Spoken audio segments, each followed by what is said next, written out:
This is my set! Shoot the damn scene or get out!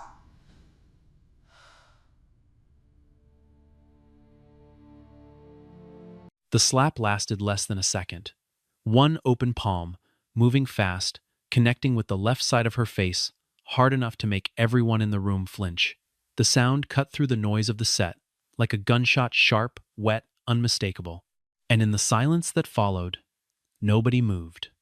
Not the camera operators, not the lighting crew, not the assistant directors, or the production assistants, or the dozen actors standing on their marks 10 feet away. 62 people on that soundstage, and every single one of them went completely, absolutely still. The woman who had been struck standing tall in her costume, her jaw tight, her eyes clear, looked at the man who had done it. She did not cry. She did not stumble backward. She did not raise her hand to her face. She looked at him the way someone looks at a problem they already know how to solve. And she said, quietly enough, that only the people nearest to her could hear it, "You will be held accountable for this." Then she turned and walked off the soundstage.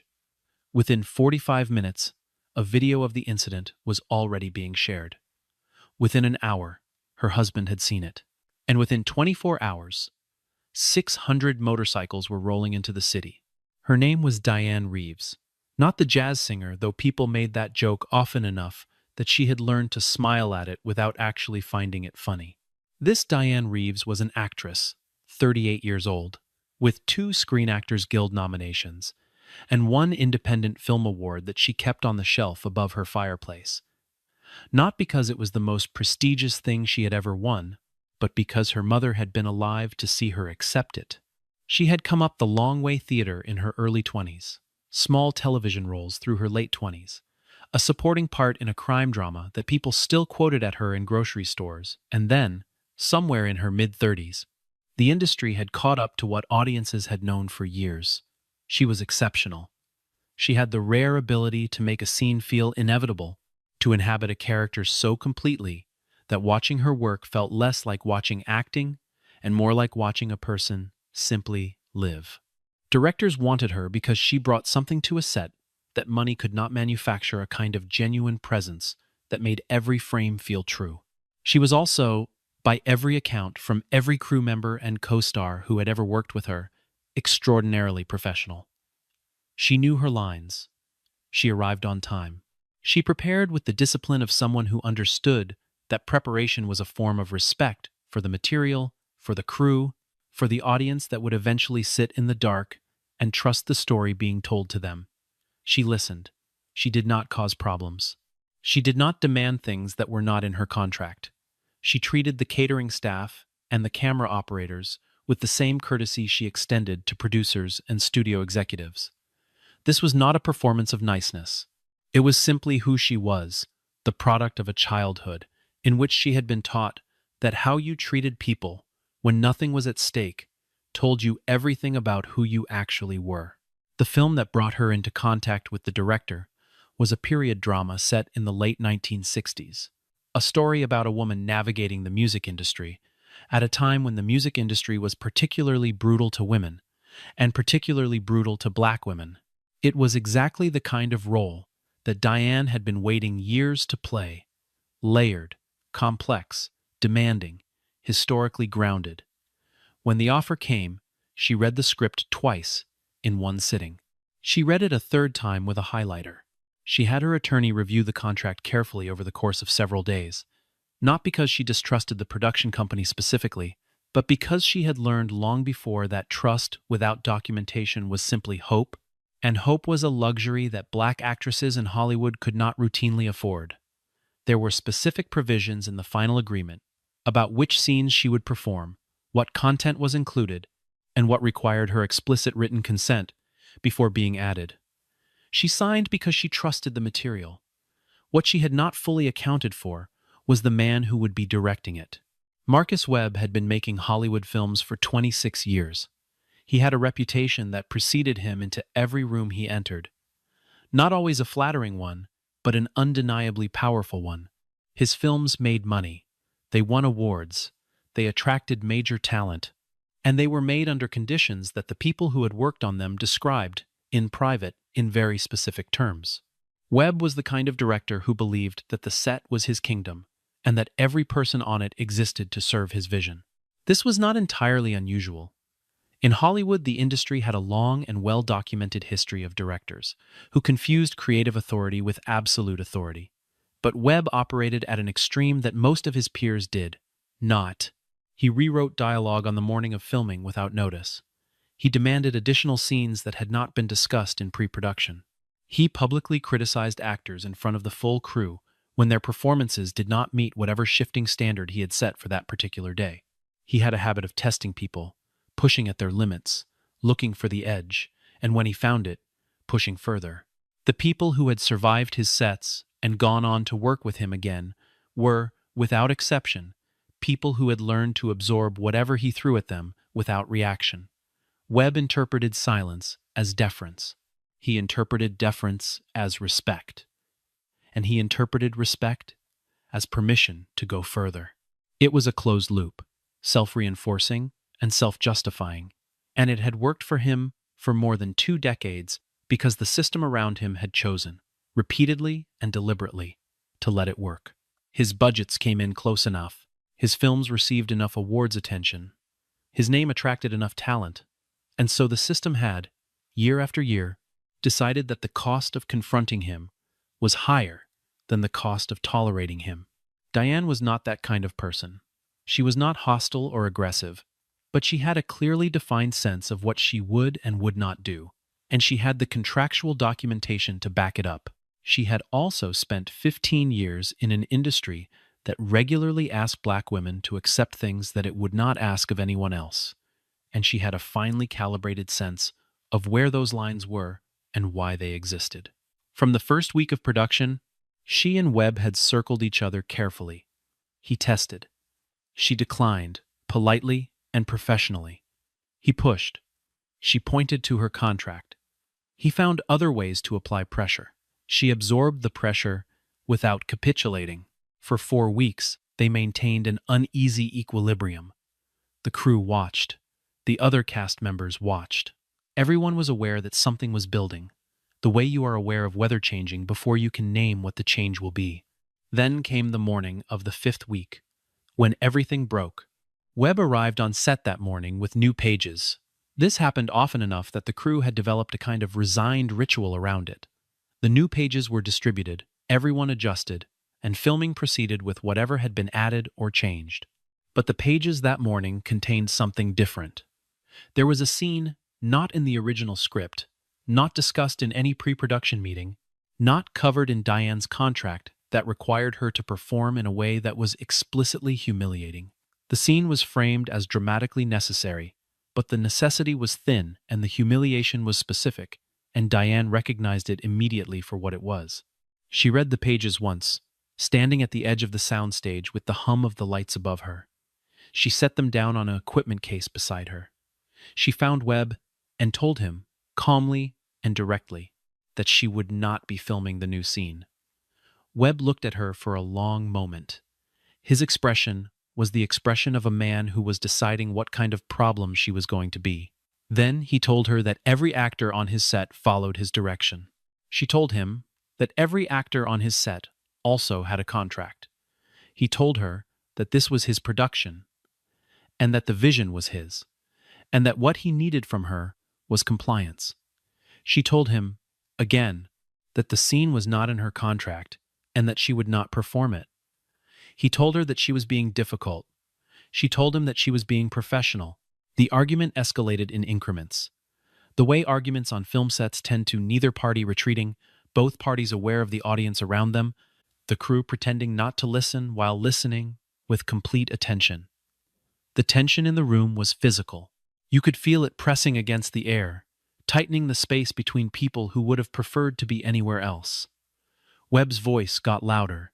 His face changed color. He said things that several crew members would later describe as threatening.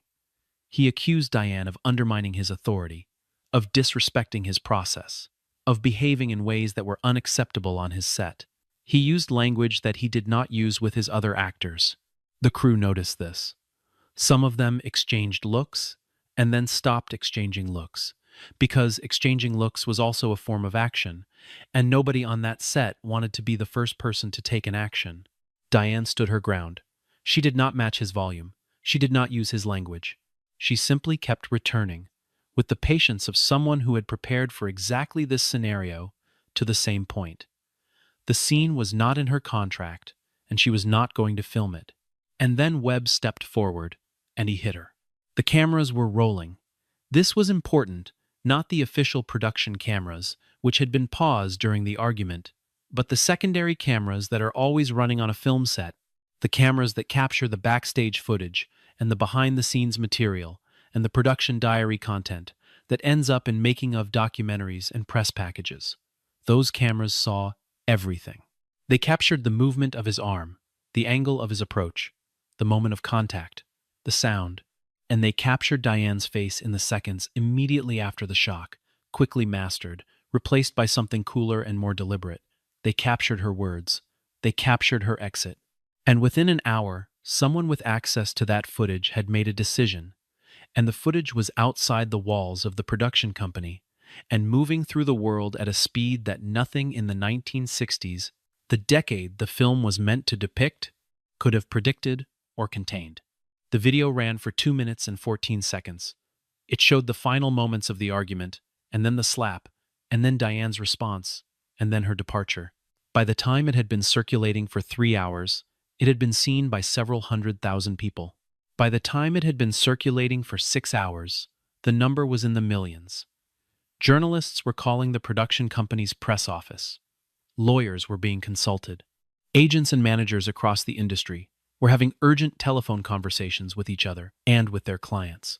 The Screen Actors Guild had issued a preliminary statement expressing concern, and by the time Diane's husband, a man named Ray Garrett, saw the video for the first time, sitting in his office at the back of the third garage, in a chain of 6 that he owned and operated across the greater metropolitan area, it had already become the kind of thing that people were talking about everywhere. It had become, as these things do in the age of instant distribution, a moment. And moments, Ray understood from long experience, needed to be handled correctly, because moments that were handled incorrectly became something else entirely. Ray Garrett was not a man who appeared often in the public record attached to his wife's name. He was mentioned occasionally in profiles of Diane described as her husband of 9 years, a businessman, privately held, low profile. The journalists who had tried to write about him in any depth had not found much to write about that he was willing to confirm. He ran a successful chain of automotive service shops. He also owned 3 bars, modest places, neighborhood institutions, the kind of establishments where people knew each other by name, and the drinks were poured without ceremony. And the football game on the television in the corner was the same game that had been on the television in that corner for 30 years. He was not an actor. He was not in the industry. He attended the events that a man attends when he is married to a public figure and cares about his wife's life, and he smiled in the photographs, and he shook the hands, and then he went back to his garages and his bars and his other life. The one that the profiles could not quite pin down because the people who could have told them about it were not in the habit of speaking to journalists, and because the people who wrote the profiles had not been asking quite the right questions. Ray Garrett was the president of a motorcycle club with chapters in 11 states. He had held that position for 7 years. Before that, he had held other positions in the same organization: sergeant-at-arms, vice president, road captain, working his way through the structure over the course of a decade and a half, with the same methodical patience that characterized everything else he did. The club had 640 members across its active chapters, and the culture of the club was built on a specific code: loyalty, order, accountability, and the absolute obligation to stand for the people you claimed as yours. Ray had not hidden this from Diane when they met. He had told her exactly who he was and what his life was before he asked her to share it. He had been honest in a way that she later described as both unusual and necessary. The kind of honesty that only means something when it costs the person offering it something real. She had taken 2 weeks to think about it, to sit with what it meant, to talk to the people whose judgment she trusted about what a life with a man like Ray would actually look like. And then she had called him and told him that she was in. 9 years of marriage had not changed either of them. It had only deepened the mutual understanding of who the other person was. When Ray watched the video, he did not watch it once.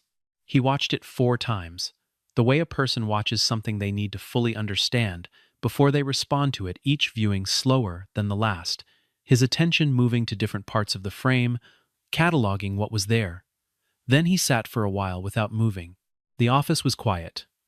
Outside, through the glass, he could hear the sounds of the garage tools, engines, voices, the ordinary percussion of a working day.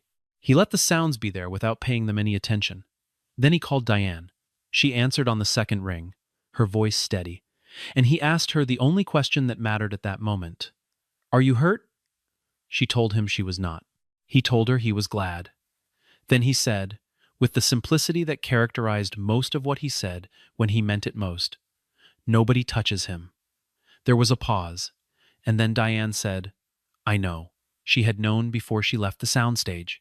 She had known because she knew her husband, and she knew the difference between what he was capable of and what he would choose.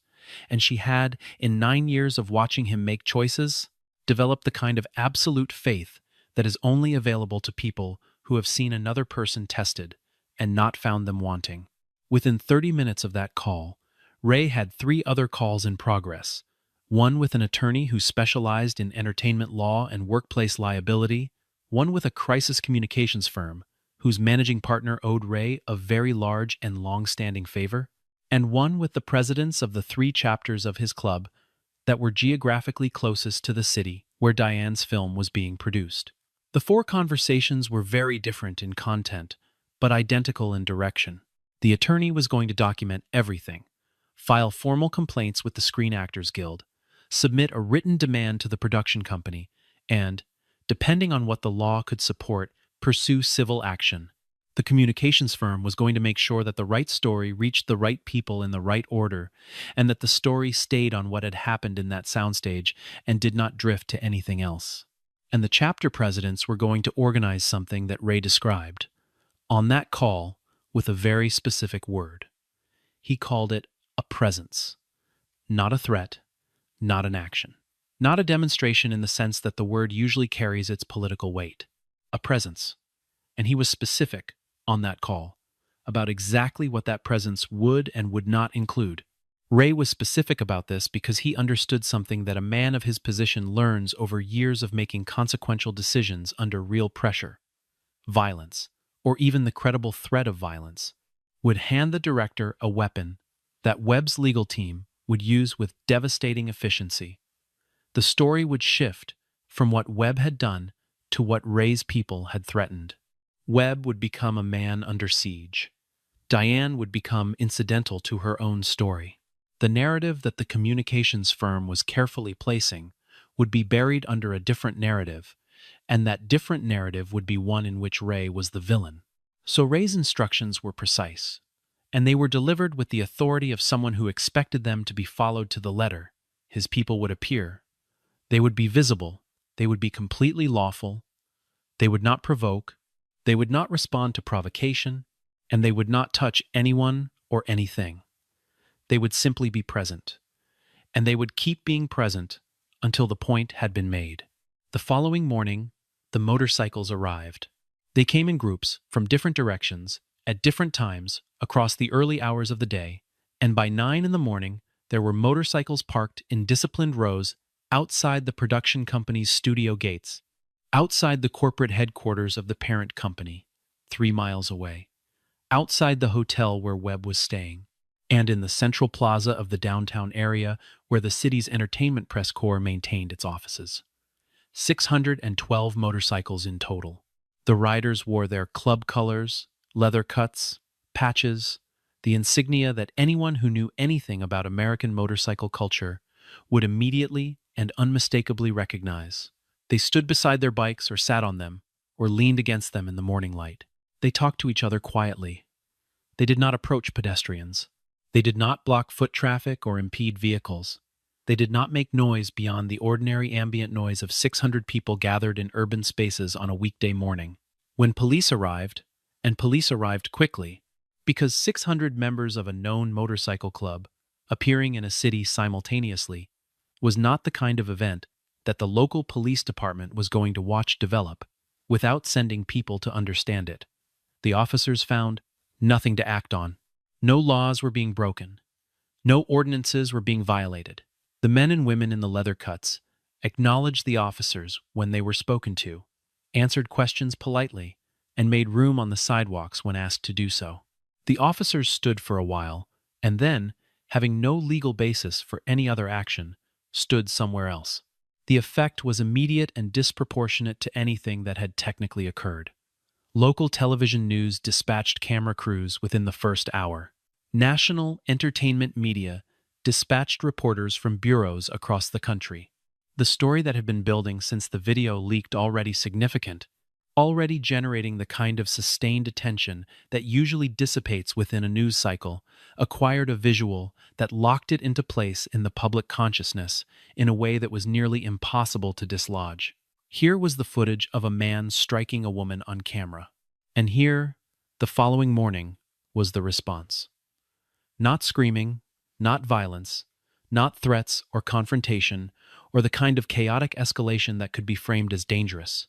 600 people in a parking lot, standing in the California sun, making a point by simply existing in a place where their existence could not be ignored and could not be dismissed and could not be explained away.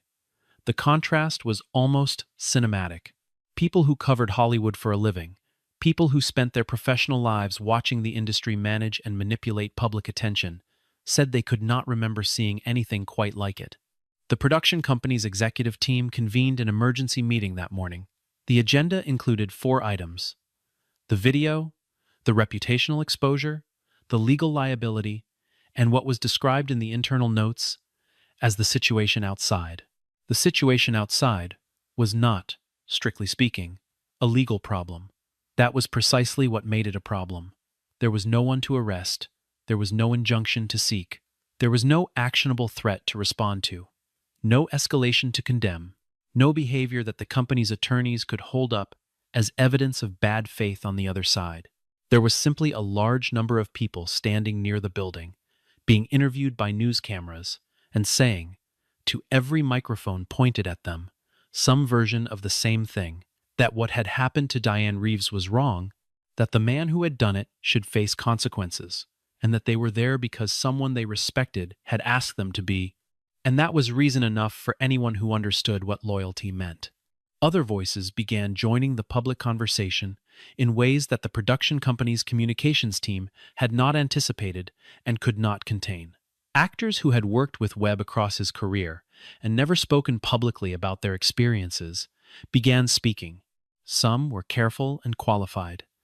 They said they had witnessed behavior that troubled them, that they had heard things from people they trusted, that they hoped the investigation being announced would be thorough and genuinely independent. Some of them were less careful. One actress, a 3-time award nominee who had appeared in 2 of Webb's earlier films and who was universally understood in the industry to be beyond reproach in terms of her credibility and her standing, gave a statement to a major entertainment publication that described in specific detail an incident from 7 years earlier in which Webb had behaved in a manner that was, she said, virtually identical to what the video had captured. She had not spoken about it at the time.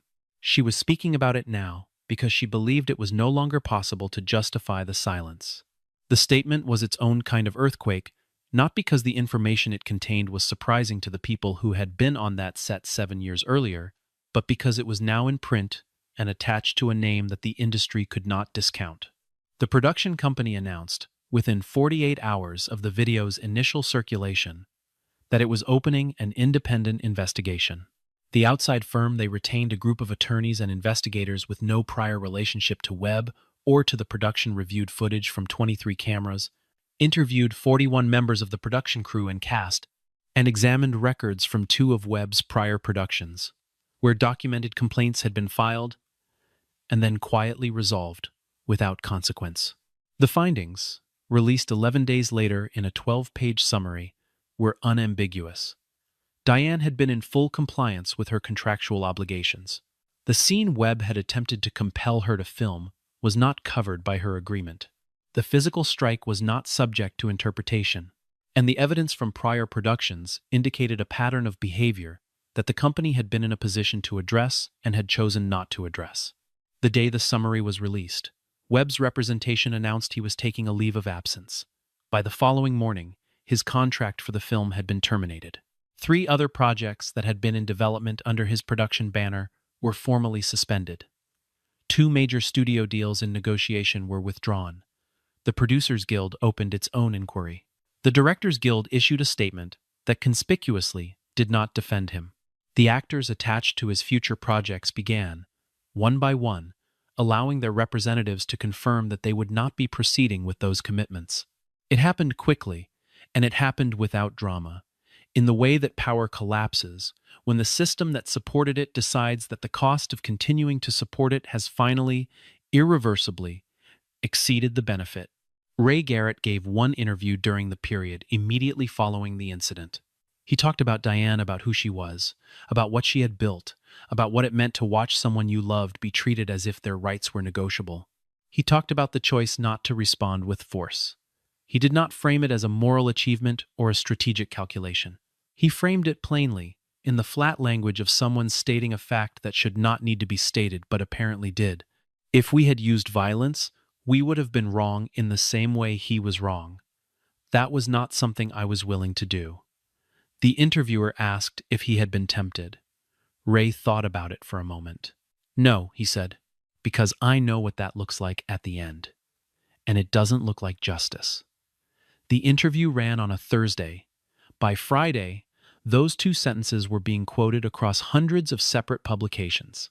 The narrative that had been building around the motorcycle club's presence in the city, which some outlets had initially framed with alarm, shifted in a way that could not be shifted back. The fact of 600 people appearing without a single arrest, without a single incident, without a single act of aggression, across 11 consecutive days, was very difficult to frame as threatening, when the leader of those people was on the record saying clearly that what he had wanted was accountability and not retribution. And so the story stayed where Ray had intended it to stay, on what had happened in the soundstage, and on the woman to whom it had happened, and on whether the industry that had allowed it to happen was going to do anything about it. Diane returned to work 6 weeks after leaving the soundstage. The production had been paused, restructured, and restarted with a different director. A woman who had been in early talks for another project and whose schedule had been rearranged to accommodate the reassignment. On the first day of the reconstituted production, the cast and crew gathered on the same soundstage where the incident had occurred. The new director said a few words about the project and what she hoped to make of it. Then Diane walked to her mark and stood there, in her costume, her hair done in the style of the period, and the first assistant director called for quiet on the set, and the cameras rolled. Nothing dramatic happened. That was the point. The work simply resumed, as work does when the conditions for doing it have been made right. The production company issued a formal written apology to Diane, a letter signed by the chief executive and the chairman of the board, acknowledging specifically what had happened, and specifically what the company's failures had been. Diane's attorney reviewed it and confirmed that it met the standards her client had set. Then Diane made the decision, herself, to release it. She posted it without comment. The absence of comment was its own comment. Webb sent a letter as well. She read it privately. She did not discuss its contents publicly, beyond confirming that she had received it and that she considered the matter, from her personal perspective, resolved. The industry interpreted that word as it chose. Diane had already moved on to the next thing, which was what she had always done, because the next thing was where the work was, and the work was what she was for. The motorcycles left the city the same day the investigation findings were released. They had been present for 11 days disciplined, lawful, visible, and utterly silent on the question of what they would or would not do if things did not resolve correctly. They left in the same orderly fashion in which they had arrived, in groups from different departure points at staggered intervals through the morning hours. By noon, the streets outside the studio, and the corporate headquarters, and the hotel were quiet again. Ray, back at his garage, received a call from the last chapter president confirming that everyone was on the road home. He said thank you. He meant it. The film that Diane completed under the new director was released the following spring to the kind of reception that the original material had always deserved. Critics wrote about her performance in terms that reached for the vocabulary of genuine admiration, not the qualified, contextual admiration that the industry so often extended to black actresses alongside its implicit accounting of what they had overcome, but the direct and unconditional admiration that was simply a response to watching something extraordinary. She won awards. She stood at podiums and said true things about the work and about what it meant to be allowed to do it. She was gracious and honest and occasionally funny, and she did not mention Marcus Webb in any of those speeches. She did not need to. Everyone in the room already knew the rest of the story. The final accounting of those 11 days was not something anyone could cleanly summarize or officially tally. What had happened was distributed across too many actors, and decisions and forces to be attributed to any single source. The video had mattered. The investigation had mattered. The actors who had finally spoken had mattered. The legal filings had mattered. The communications work had mattered. And the 612 motorcycles, standing in the sun outside the studio gates across 11 consecutive mornings, saying nothing and meaning everything, they had mattered too. Not because they had threatened anyone, not because they had broken anything, but because they had made something visible that power structures prefer to keep invisible. The fact that some people, when they claim to protect the people they love, actually do it. And they do it in the way that creates the least harm and the most accountability. They do it by making the truth impossible to look away from. Power, the events of those days suggested, was not simply the capacity to harm. It was also, and perhaps more essentially, the capacity to choose not to stand in full view of a situation that was screaming for a violent response, and to choose instead the kind of response that your opponent cannot turn against you, cannot reframe, cannot use to make themselves the victim of their own wrongdoing. To protect someone without making them collateral damage in their own protection. To be strong enough to be restrained, and restrained enough to be trusted, and trusted enough that when you made the choice that mattered, the people who depended on you knew in their bones that it was the right one. Ray Garrett had walked into his office the morning after watching that video with 600 people willing to do whatever he asked of them. He had asked them to stand still. He had asked them to be present and visible and lawful and patient and completely, unwaveringly committed to a strategy that required them to absorb every instinct toward force and replace it with something harder and more durable, the willingness to let the truth do the work. In the end, that had been enough. In the end, that had been everything. There are stories that the entertainment industry prefers to absorb quietly, incidents that are acknowledged in private, resolved through settlements that come with silence agreements, filed away in institutional memory as lessons learned, and, more importantly, as liabilities closed. The machinery of Hollywood is extraordinarily good at this kind of absorption. It has been doing it for as long as Hollywood has existed as an industrial system, which is to say for more than a century. The machinery does not operate through malice. Exactly, or not only through malice, it operates through the accumulated logic of an industry in which the primary directive is production, the making of content, the generation of revenue, the maintenance of relationships that enable more production and more revenue. Everything that serves production is encouraged. Everything that interrupts production is discouraged. And people who cause problems, people who file complaints, people who speak publicly, people who refuse to absorb what they are being asked to absorb and continue working as if nothing has happened, those people interrupt production. And so the machinery finds ways to manage them, sometimes through explicit consequences, more often through the subtler mechanisms of reputation, access, and the slow withdrawal of opportunities that is too diffuse and deniable to ever be named as retaliation, but that is felt by the people it happens to with complete and unmistakable clarity. Diane had understood this dynamic since her mid-20s. She had watched it operate on women she admired, on colleagues she loved, on people who had more talent than the people above them in the hierarchy and less institutional protection. She had watched people absorb things they should not have had to absorb because the alternative speaking, refusing, insisting on accountability was more expensive than the wound. She had made her own calculations across 15 years of navigating that system, and those calculations had not always resulted in the choices she would have made in a world without the machinery. This was the thing she was most honest about in the years after the incident, when people asked her what it had meant and what had changed.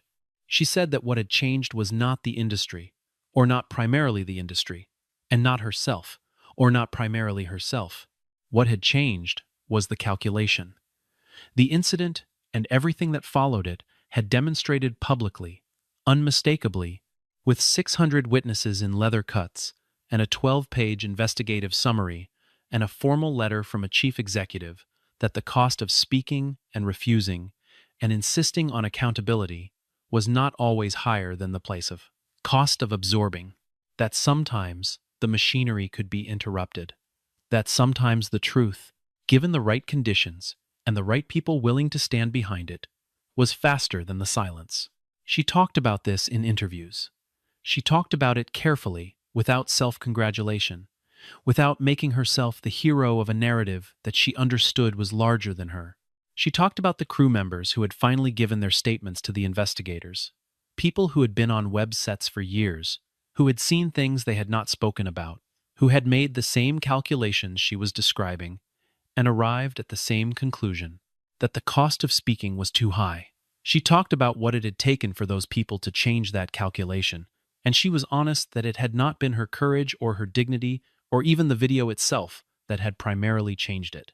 It had been the sense, for the first time, that speaking would lead somewhere, that the machinery had been interrupted enough by enough forces simultaneously, that the usual mechanisms of absorption were not going to function this time. The investigators were real, the legal filings were real, the attention was sustained and was not going to dissipate in a news cycle.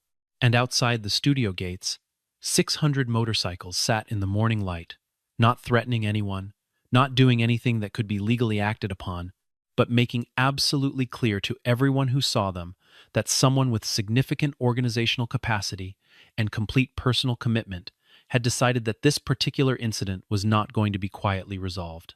Ray, for his part, continued to give very few interviews after the initial one.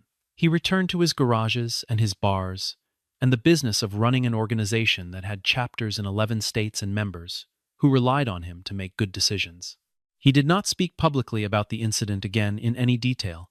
When he was asked about it in the occasional profile that mentioned him in connection with Diane's career, he answered briefly and redirected. He said that he had done what any person does when someone they love is wronged. He had tried to help. He said that the particular form that help had taken was the result of his specific circumstances and his specific set of resources, and that he did not think of it as remarkable. Other people, with other sets of resources, would have found other ways to stand behind someone they cared about. The form was less important than the fact. The fact was that Diane had needed support, and she had received it, and the support had been meaningful. That was the whole of it, as far as he was concerned. The rest was other people's story to tell.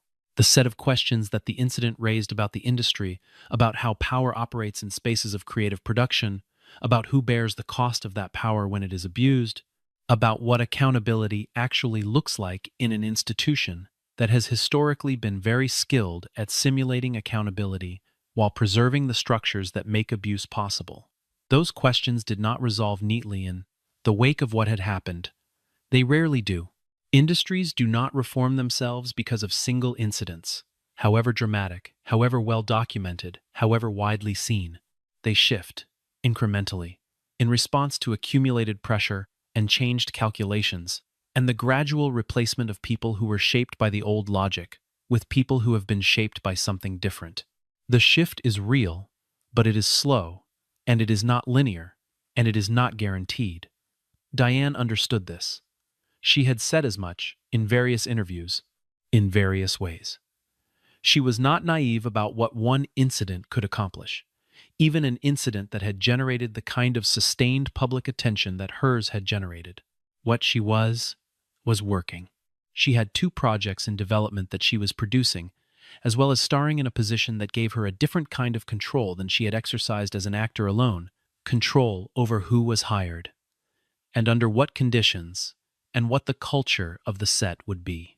She had hired a casting director she trusted, and a production designer she admired, and a director of photography whose work she had followed for years and whose approach to the visual language of the stories she wanted to tell aligned with what she had in her head. She was building something, not in opposition to the industry's history with her, or not only in opposition to that she had learned over years. That opposition defined by what it was against, rather than what it was for tended to exhaust itself, but in the direction of what she believed good work looked like when the conditions for making it were right. The conditions, for the first time in a long while, felt right. She was going to use that. Marcus Webb did not disappear from the industry entirely, because people with his level of prior commercial success rarely do. The industry has a long memory for box office results and a considerably shorter memory for almost everything else. But he did not recover in any meaningful professional sense. The projects he attempted to attach himself to in the years following his termination did not find financing because the talent that projects required to attract financing was talent that was no longer available to him. The studios that had once competed for his services found reasons, when contacted, to be politely elsewhere. He maintained a presence in certain industry spaces, the kind of presence that a person maintains when former status grants residual access that current standing no longer justifies. He was not destroyed in the clean, categorical way that made for tidy narrative endings. He was diminished, steadily and without dramatic incident, by the accumulated weight of having been seen clearly for what he was, not just by the industry, but by everyone who had watched the video and then watched 600 motorcycles appear outside the studio the following morning, and drawn their own conclusions about the relationship between power and accountability. The last public statement Webb made about the incident came nearly 2 years after it occurred. He issued it through his attorney, and it was brief, and it expressed, in carefully chosen language, regret for the pain his actions had caused, and acknowledgement that his behavior had fallen below the standards he held himself to. It did not use the word apology. It did not name Diane. It was the statement of a man whose lawyers had finally determined that some form of public acknowledgement was less costly than continued silence, and it was received accordingly read by most people as the minimum necessary gesture, noted without particular emotion, and then set aside. Diane did not respond to it publicly. She had already said everything she needed to say. She had said it in the 2 minutes and 14 seconds before she walked off the soundstage, in the composure she had maintained while surrounded by 60 people who had not moved to help her, in the words she had spoken quietly enough that only the people nearest to her could hear. She had said it in the work she had returned to, and in the work she was building, and in the fact that she was still here, still doing this, still refusing to let someone else's failure define the terms of her story. The industry could draw its own conclusions. She had already drawn hers. The morning the motorcycles finally left, all 612 of them, rolling out of the city in their staggered departures through the late morning hours, a production assistant on the reconstituted film was standing outside the studio gates taking a break. She watched the last group of riders move past on the street at the end of the block. The leather cuts caught the light. The sound of the engines faded. Then the street was quiet, and the city was ordinary again, and she went back inside to do her job. She had been on the original production, on the day of the incident. She had been one of the 62 people who had not moved. She had thought about that every day since. She had given a statement to the investigators. It was the first time in 7 years of worldview documenting, and the sense of relief that had followed was also real, and she did not yet know what the long-term professional consequences would be, if any. What she knew was that she had done it, that when the conditions finally existed to make the truth speakable, she had spoken it. It was not heroism. It was just the right thing, done at the moment when doing it had finally become possible. And in the end, that was what the whole story had been about. Not the extraordinary person at the center of it, though Diane was extraordinary, and not the extraordinary resources that had been brought to bear on her behalf. Though those resources had been significant, it had been about the conditions under which ordinary people are willing to do the right thing, and about what it takes to create those conditions, and about who has the power and the will and the understanding to build them when they don't yet exist. Some conclusions announce themselves loudly. They arrive with verdicts and press conferences and formal ceremonies in which the right people stand in the right rooms and say the right words, and everyone present understands that something has ended and something else has begun. The conclusion of this story was not that kind of conclusion. It was the kind that accumulates rather than arrives, built from dozens of smaller moments across weeks and months, none of them sufficient on its own, each of them necessary, until at some point you look up and realize that the landscape has changed and you are standing in a different place than you were before, and that the change, while not complete, is real and is not going back. Diane looked up, on the set of her second producing credit, surrounded by a crew she had assembled herself under conditions she had personally determined, preparing to step in front of cameras that were running on a schedule that she had signed off on, and she thought, this is what it looks like. Not perfect, not finished, not proof that the machinery was gone or that the calculation never had to be made again, just better, just more possible than it had been. Just a version of her professional life in which her rights were not negotiable, and the people around her knew it, and that knowledge was the foundation everything else was built on. She stepped to her mark. The first assistant director called for quiet. The cameras rolled, and Diane Reeves went to work. What the industry took from the 11 days varied depending on who you asked and when you asked them. The studios took from it primarily a lesson about documentation, about the fact that cameras were everywhere now, that the secondary footage and the personal devices and the institutional recording infrastructure of a modern production meant that the things that happened on a set no longer stayed on a set in any reliable way. This was a practical lesson. It produced practical responses, revised policies, updated training requirements, clearer procedural frameworks for handling complaints.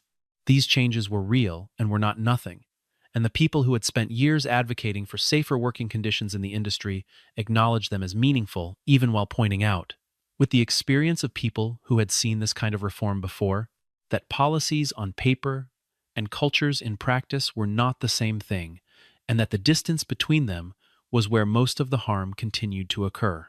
The talent agencies took from it a lesson about contractual specificity, about the importance of language that did not leave room for the kind of reinterpretation that Webb had attempted. The performers' unions took from it a lesson about enforcement and about the difference between having rules and being willing to apply them to people with enough commercial value to have historically operated above those rules. These lessons, too, were real. Whether they would be retained, whether the institutional memory of what had happened would outlast the news cycle and the personnel changes and the slow institutional drift back toward whatever equilibrium the machinery preferred was a question that nobody could answer with confidence. These things always depended on whether the people who had been changed by an event remained in positions where their changed understanding could affect decisions. And that was never guaranteed. It was only hoped for, worked toward, and watched. Ray did not follow the policy discussions or the industry analyses particularly closely. He read what Diane showed him, listened when she wanted to talk through what she was seeing, offered his perspective when she asked for it. He was not an insider to the industry, and he did not pretend to be. What he knew was the thing he had always known, that institutions changed when the cost of not changing exceeded the cost of changing, and that the cost calculation depended on who was doing the accounting and what they had agreed to count. He hoped the accounting would stay honest. He understood the history well enough to know that hoping was not the same as expecting.